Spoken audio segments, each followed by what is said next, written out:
Godavari radio శ్రోతలకు నమస్కారం. ఈరోజు మనం ఒక ఆసక్తికరమైన ప్రశ్నతో మొదలుపెడుతున్నాం. అసలు ఆధ్యాత్మికత అంటే ఏంటి? అది కేవలం మనసులో జరిగే ధ్యానం, సాధన మాత్రమేనా? లేక సమాజానికి సేవ చేయడం కూడా అందులో ఒక భాగమా? సరిగ్గా అదే.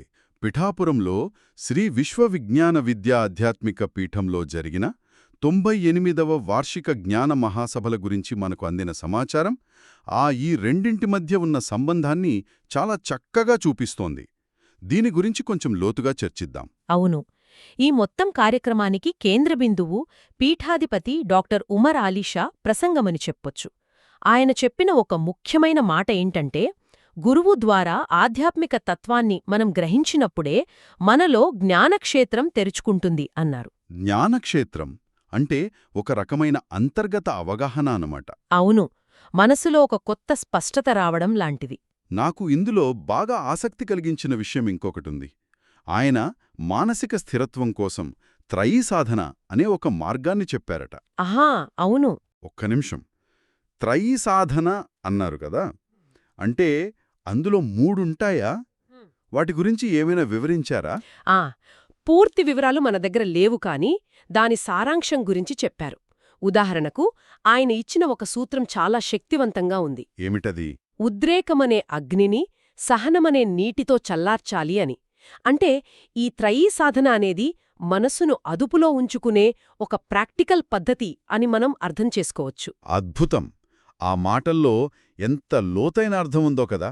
మనం రోజూ ఆఫీస్ టెన్షన్స్లోనూ ట్రాఫిక్లోనూ చిక్కుకున్నప్పుడు ఆ కోపాన్ని, ఆ ఉద్రేకాన్ని సహనంతో అదుపు చేసుకోవడమనేది ఒక సాధన లాంటివే. నిజమే. అయితే ఈ బోధనలు కేవలం మాటలకే పరిమితమయ్యాయా, లేకపోతే ఆచరణలో కూడా ఏమైనా కనిపిస్తోందా? మంచి పాయింట్. అక్కడికే వస్తున్నాను. వాళ్లది మానవ సేవే మాధవ సేవ అనే నినాదం. ఓ అవును. దాన్ని నిజం చేస్తూ ఉమరాలీషా రూరల్ డెవలప్మెంట్ ట్రస్ట్ ద్వారా చాలా సేవా కార్యక్రమాలు చేస్తున్నట్టు మనకు స్పష్టంగా తెలుస్తోంది. అంటే సిద్ధాంతాన్ని ఆచరణలో పెడుతున్నారన్నమాట.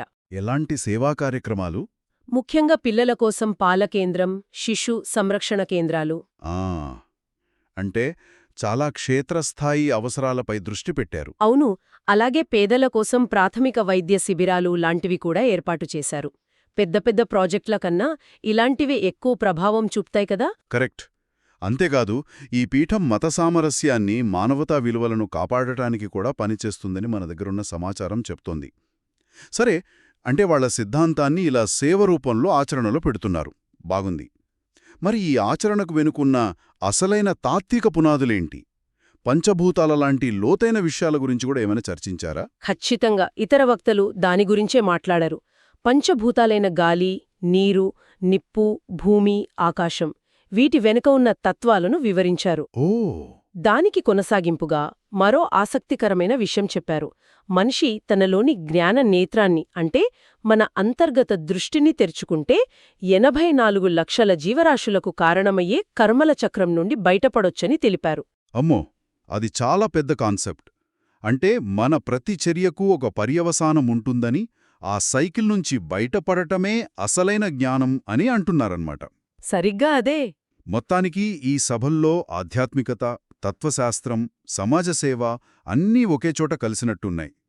బహుశా అందుకేనేమో రైల్వే బోర్డు సభ్యుడు Noor Ahmed, Yogabharat foundation chairman doctor Peruri Suribabu లాంటి ప్రముఖులు కూడా హాజరయ్యారు. అవును.